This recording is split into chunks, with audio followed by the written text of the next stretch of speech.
감사합니다. 오늘 말씀은 위기가 드러내는 기도의 원리라는 주제의 말씀인데요. 여러분, 우리는 평소에 기도하지 않습니까? 식사할 때, 예배할 때, 어려움이 있을 때 기도합니다. 기도는 왜 할까요? 많은 경우에 우리는 기도를 무언가 얻기 위한 수단으로 생각한다는 거예요.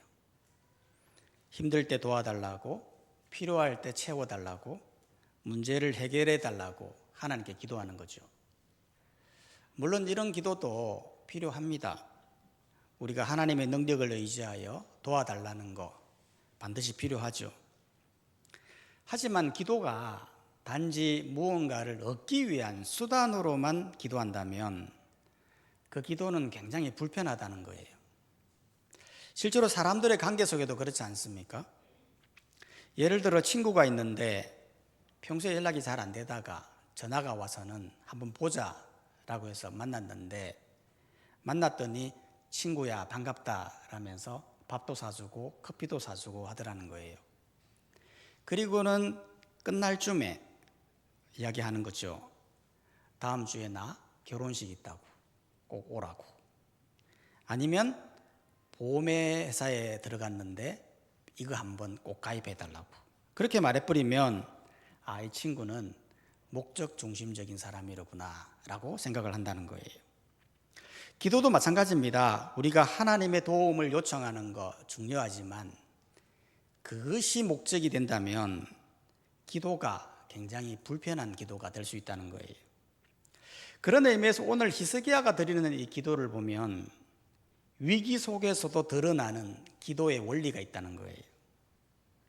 실제로 사람은 위기 속에서 진심이 묻어나지 않습니까? 평상시에는 기도가 형식적이고 습관적일 수도 있어도요, 위기가 오면 자기의 진심을 다하여 기도하게 되는 거거든요. 오늘 본문에 나타난 히스기야 왕도 마찬가지였어요.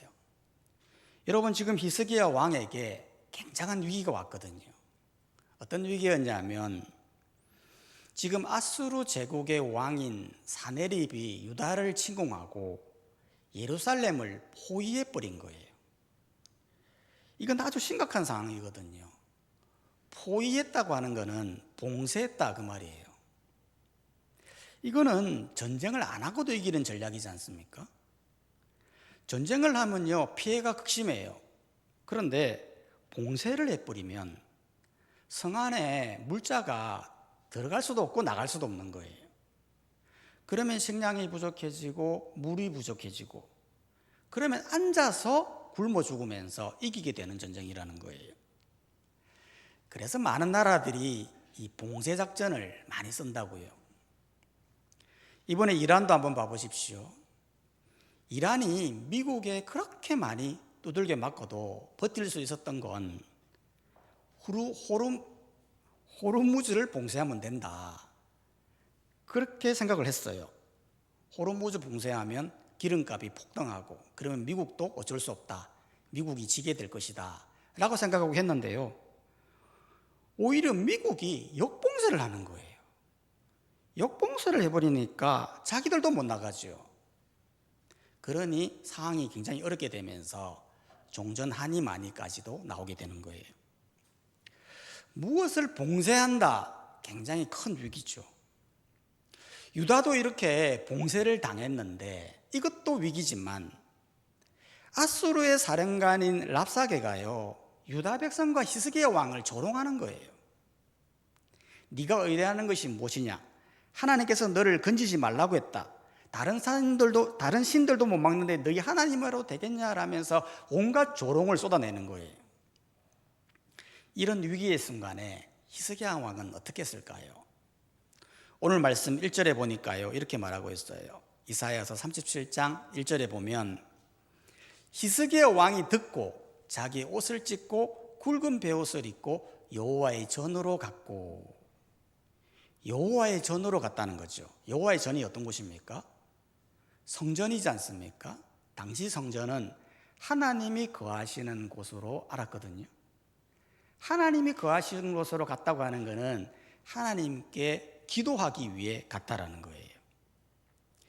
여기서 중요한 기도의 원리가 있죠. 즉 위기의 순간에 하나님께 나아가라는 거예요. 만약 여호수아가 이런 위기의 순간에 하나님께 나가지 않고 다른 방법을 나갔다면 어떻게 되었을까요? 즉 봉쇄를 풀 다른 방법을 찾거나 인간적인 노력을 했다면 이런 위기를 극복할 수 있었을까요? 아니면 위기의 순간에 하나님보다 다른 신들을 찾았다면 이런 위기를 극복할 수 있었을까요? 아니라는 거예요. 실제로 나중에 뒤에 성경에 가보면 이런 위기의 순간에 하나님을 찾으니까요, 어떻게 되었냐면 하나님께서 길을 열어주시는데 하룻밤에 아수르 군대 18만 5천 명이 무너지거든요. 즉 하나님이 개입하셔서 봉쇄는 풀리고 예루살렘은 살아났으며 히스기야 왕은 건짐을 받았다는 거예요. 이게 바로 하나님께 기도한 결과라는 겁니다. 그렇기 때문에 우리는 이 위기의 순간에 반드시 하나님께 나아가라는 거예요. 많은 사람들이 기도를 하는데요, 잘못된 대상에게 기도하더라는 거예요. 어떤 사람은 해와 달에 기도를 하고, 어떤 사람은 동물의 형상, 사람의 형상, 어떤 사람은 이단 교주에게 기도를 하는 거예요. 여러분, 그런 것에 기도하는 거는요, 다 아무 의미 없어요. 왜냐하면 시편 115편 4절에서 7절은 이렇게 말하거든요. 그들의 우상은 은과 금이요 사람이 손으로 만든 것이라. 입이 있어도 말하지 못하며 눈이 있어도 보지 못하고 귀가 있어도 듣지 못하며 코가 있어도 냄새를 맡지 못하며 손이 있어도 만지지 못하며 발이 있어도 걷지 못하며 목구멍이 있어도 작은 소리조차 내지 못하느니라. 무슨 말이에요? 이 땅에 신이라고 있는 모든 형상들은 다 사람이 만든 것에 불과하다는 거예요. 사람이 만들었으니까 그것이 무슨 응답을 주고 기적을 베풀고 평안을 주는 게 아니라는 거예요. 우리는 뭔가 사람이 만든 형상에게 절하면 평안일 것 같고 응답이 될 것 같고 그렇게 생각하는 마음으로 절하지만 다 허상이라는 거예요. 그렇기 때문에 우리는 오직 하나님께만 기도하라는 거예요. 물론 우리가 위기의 순간에 하나님께 기도해야 된다, 너무나 잘 알죠. 그런데 위기가 와도요, 참 기도가 안 돼요. 왜 기도가 안 될까요? 기도보다는 당장 먹고 살아야 하니 기도가 안 되고, 기도하려니 몸 자체가 안 따라주다 보니 기도가 안 하고, 그러면서 계속해서 기도를 쉬고 있다는 거예요. 여러분, 기도라는 건 작정이고 결단이에요. 사무엘이 말했지 않습니까? 사무엘상 12장 23절에 보면 사무엘은 이렇게 말하고 있어요. 나는 너희를 위하여 기도하기를 쉬는 죄를 여호와 앞에 결단코 범하지 아니하고. 사무엘이 본 건 뭐예요? 기도 쉬는 거를 죄로 보았어요. 아니, 왜 기도 쉬는 게 죄예요? 기도를 쉰다고 하는 것은 뭐를 의미하는 거냐면 관계가 파괴되었다는 걸 의미하는 거예요. 여러분, 실제로 부부가 있는데요, 부부가 같이 살잖아요. 그런데 부부가요, 한마디도 말 안 해보세요. 같이 살고 있는데 내가 입을 닫고 상대방이 무슨 말을 하든 간에 아무 말도 안 하는 거예요. 그게 정상적인 부부입니까? 그거는 관계가 파괴되어 있다는 의미거든요. 기도도 마찬가지라는 거예요. 여러분, 기도는 뭡니까? 하나님과의 대화잖아요. 예수님께서 기도하실 때 뭐라고 이야기하셨냐면 이렇게 말씀하셨어요. 제일 먼저 뭐라고 이야기하셨냐면 하늘에 계신 우리 아버지여 라고 기도하라고 했다는 거예요. 즉 기도의 출발이 뭐라고 이야기하고 있습니까? 관계라는 거예요. 관계. 실제로 자녀가 부모에게 무엇을 요구할 때 제일 먼저 하는 말이 뭐죠? 아빠, 엄마 이렇게 부르고 나서 요청하잖아요. 그거는 뭐를 의미하는 거냐면 부모와 자녀는 특별한 관계임을 보여주는 거예요. 마찬가지로 기도는 단순히 무엇을 얻는 행위가 아니라 관계 형성에 되어 있다는 걸 보여주는 거예요. 그러니 사무엘은 결단코 기도 쉬는 걸 쉬지 않겠다고 하는 것은 기도가 하나님과의 대화이고 관계 형성에 중요한 것임을 알았기에 그걸 죄라고 보고 이제는 쉬지 않겠다고 작정하고 결단했다는 거예요. 우리도 마찬가지예요. 여러분, 우리 기도해야 됩니다. 우리가 하나님을 믿고 있고 이렇게 예배하는 존재라면 기도를 쉬어서는 안 돼요. 기도는 당연히 해야 되는 거예요. 하나님과의 관계가 이어져 가야 되는 거예요. 기도를 쉬는 건 죄입니다. 하나님 관계를 파괴하는, 하나님 없이도 살아갈 수 있다라고 하는 교만한 마음인 거예요.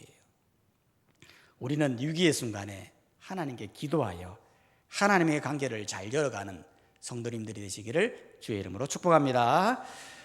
두 번째로 위기가 드러나는 기도의 원리가 뭐냐면 겸손과 진실함으로 나아가라는 거예요. 여러분, 히스기야는 위기의 순간에 하나님께 성전에 가 기도하지 않았습니까? 그런데 그냥 관계 아니고요. 그가 했던 행동들이 있다는 거예요. 그게 뭐였냐면 총 3가지 행동인데, 첫 번째는 그가 옷을 찢고 굵은 베옷을 입었다는 거예요. 1절을 다시 한번 봐보면 이사야 37장 1절에 보면 히스기야 왕이 듣고 자기 옷을 찢고 굵은 베옷을 입고 여호와의 전으로 갔다는 거죠. 아니, 왜 자기 옷을 찢고 굵은 베옷을 입고 가는 거죠?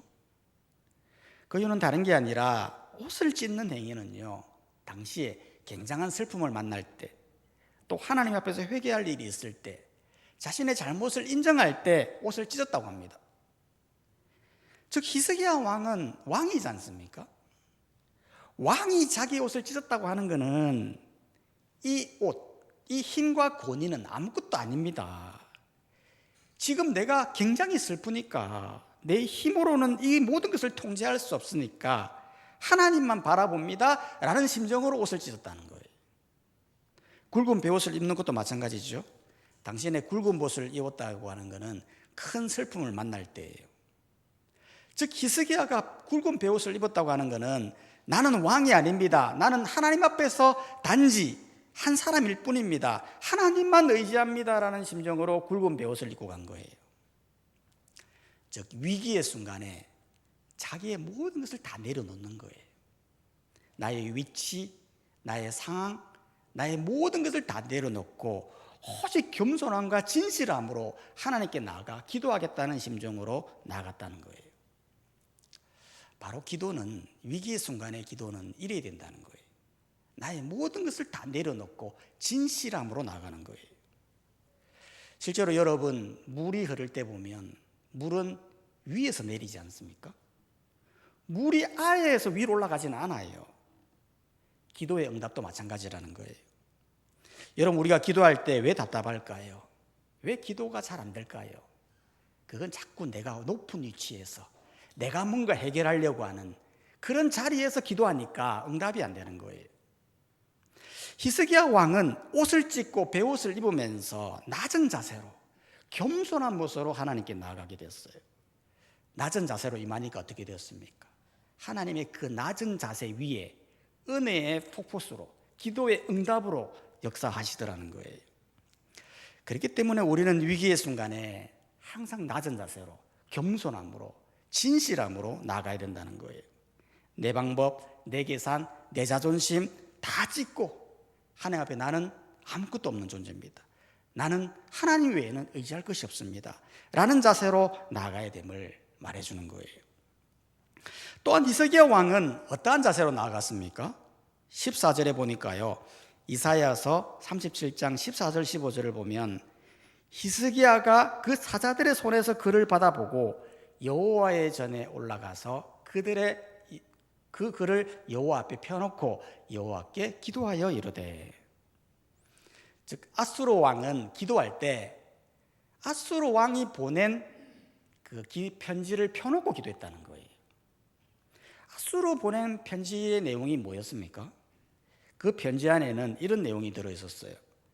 너희가 의지하는 하나님이 너희를 건지지 못할 것이다.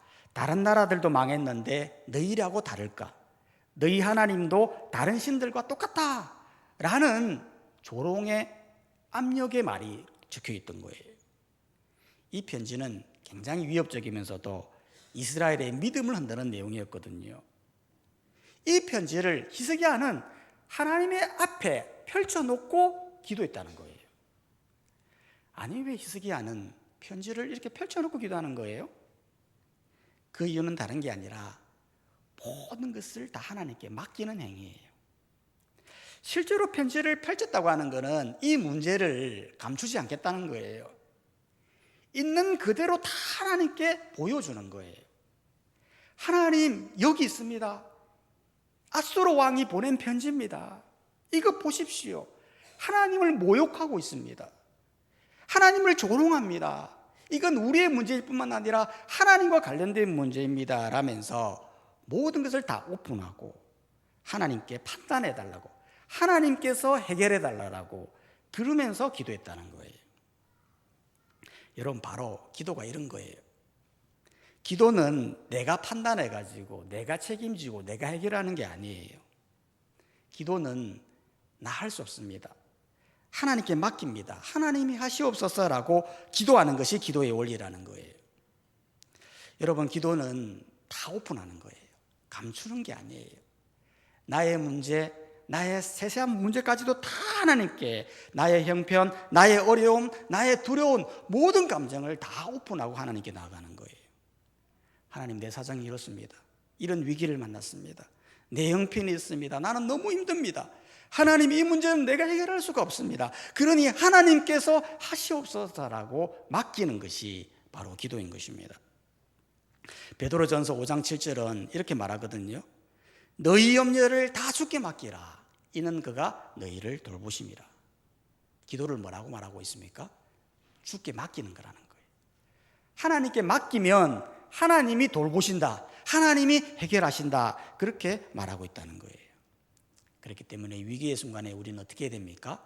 하나님께 나아가 모든 것을 오픈하고 겸손한 자세로 하나님께 기도하라는 것입니다. 세 번째로 위기가 드러내는 기도의 원리는 뭐냐면 하나님의 뜻에 맞추는 기도를 해야 한다는 거예요. 여러분, 히스기야를 보면요, 단순히 살려주세요 라고 기도한 게 아니에요. 실제로 히스기야의 이 기도를 보면요, 여호와의 전에 간 거는 위기를 극복하기 위한 목적으로 간 거잖아요. 그런데 편지를 펼쳐놓고 기도했단 말이에요. 그런데 그의 기도의 내용을 보면요, 점점 위기 극복보다는 하나님의 뜻에 맞추면서 기도하고 있다는 거예요. 실제로 20절에 보면, 이사야서 37장 20절에 보면, 우리 하나님 여호와여, 이제 우리를 그의 손에서 구원하사 천하 만민이 만국이 주만이 여호와의 신 줄을 알게 하옵소서 하니라 라고 기도했다는 거예요. 즉, 기도의 목적이 처음에는 하나님 살려주세요, 하나님 판단해 주세요 라고 기도하다가 보니까 이제는 온 천하가 하나님이 실제 하나님임을 알게 해달라고 기도까지 이어지더라는 거예요. 이게 바로 기도하는 자의 변화된 모습이죠. 실제로 우리가 기도할 때요, 우리는 내가 원하는 것이 이루어지기를 바라면서 기도하거든요. 그래서 응답이 되지 않으면 내 정성이 부족한 것이다 라고 생각하면서 계속해서 기도하거든요. 그런데 기도는 그런 게 아니라는 거예요. 여러분, 우리가 기도를 하다 보면 처음에는 내 것을 위해서 기도하다가 점점 하나님의 뜻을 향하여 기도하는 우리의 모습을 보게 된다는 거예요. 실제로 우리 예수님도 한번 봐보십시오. 여러분, 우리 예수님이 겟세마네에서 기도할 때 예수님의 뜻은 무엇입니까? 할만하시거든 이 잔을 지나가게 해달라. 이 잔이 뭡니까? 십자가거든요. 십자가를 지지 않도록 해달라는 것이 예수님의 뜻이었어요. 그런데 기도하면서 어떻게 변화됩니까? 다시 예수님께서 기도합니다. 그러나 내 원대로 마옵시고 아버지의 원대로 하시옵소서. 아버지 뜻에 맞추며 기도하는 예수님의 모습을 보게 된다는 거예요. 만약 예수님께서 내 뜻이 이 잔을 지나가게 하는 것이 내 뜻이라는 걸 생각하고 끝까지 포기하지 않고 자신의 뜻을 간절시키기 위해서 기도했다면 어떻게 되었을까요? 그러면 우리 모두는 구원을 못 받는 거예요. 하지만 기도를 통해 아버지 뜻을 발견하게 되고 그 뜻에 순종하니까 결국 우리 모두가 다 구원받게 되는 그런 기도를 보게 된다는 거예요. 예레미야도 마찬가지예요. 여러분, 예레미야 33장 3절에 보면 이렇게 말하고 있어요. 너는 내게 부르짖으라. 내가 내게 응답하겠고 내가 알지 못하는 크고 은밀한 일을 내게 보이리라. 부르짖으면 어떻게 한다고 말하고 있습니까? 응답하겠다는 거예요. 응답은 하지만 그 응답 속에서 알지 못하는 크고 은밀한 일을 보이겠다. 크고 은밀한 일이 뭐예요? 하나님의 뜻이에요. 하나님의 뜻을 너에게 공지하겠다, 그 말이에요. 그 뜻을 보임으로써 하나님의 뜻대로 살게 하도록 하는 하나님의 목적이 있다는 겁니다. 실제로 그렇지 않습니까? 우리가 기도를 하다 보면요, 처음에는 요구의 기도를 하다가 기도하다 보면 이상하게 기도의 방향이 달라지는 우리의 모습을 보게 됩니다. 저도 청년 때에 기도할 때 직장을 위해서 막 기도했어요. 하나님, 이 IMF 시기에 하나님께서 직장을 주셔서 직장 생활을 통해서 인생 성공하게 해주세요. 내 필요를 위해서 간절히 기도했어요. 그런데 기도를 하는데 갑자기 친구 얼굴이 떠오르는 거예요. 그 친구를 위해서 계속 기도하게 하는 거예요. 아니, 내 필요는 취직인데 왜 친구의 얼굴이 떠오를까? 왜 친구를 위해서 기도할까? 라고 생각했는데 하나님의 뜻은 그게 아니었던 거예요. 네가 필요한 건 기도하면 내가 응답하겠다. 하지만 그것도 중요하지만 하나님의 뜻은 너의 친구의 영혼 구원이야 라는 마음에 감동함을 주시는 거예요. 그래서 바로 그 친구에게 전화해서 같이 식사하고 교회로 인도한 적이 있어요. 그때 제가 깨달은 거예요. 아, 기도라는 건 내 필요를 위해서 기도를 하지만 하나님의 역사는 하나님의 크고 은밀한 일을 내게 보이셔서 하나님의 뜻대로 순종하게 하시는구나 라는 것들을 알게 되었던 거예요. 기도라는 건 바로 그런 거예요. 우리 어떤 문제를 위해서 기도를 하는데 하나님의 뜻이 보여요. 하나님의 방향을 보여주세요. 그렇게 하시므로 아마 하나님의 구원 사역을 이루어가고 계시더라는 거예요. 그렇기 때문에 우리는 어떻게 기도해야 됩니까?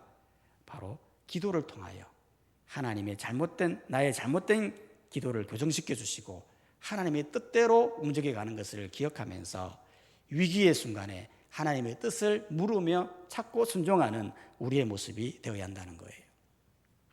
여러분, 기도는 하나님께만 하는 거예요. 기도를 쉬는 건 죄예요. 하나님의 관계를 파괴하는 죄인 것을 기억하고 우리는 하나님께만 기도해야 돼요. 기도는 겸손함과 진실함으로 하나님께 맡기는 거예요. 낮은 자의 기도가 응답을 누리게 되는 축복인 거예요. 여러분, 기도는 내 뜻보다 하나님 뜻을 발견하는 거예요. 그 뜻에 순종하는 것이 참된 기도의 원리인 거예요. 이런 위기 가운데 기도의 원리대로 기도하는 성도님들 되시기를 주님의 이름으로 축복합니다. 우리 시간 다 함께 말씀을 두고 한번 기도했으면 좋겠습니다.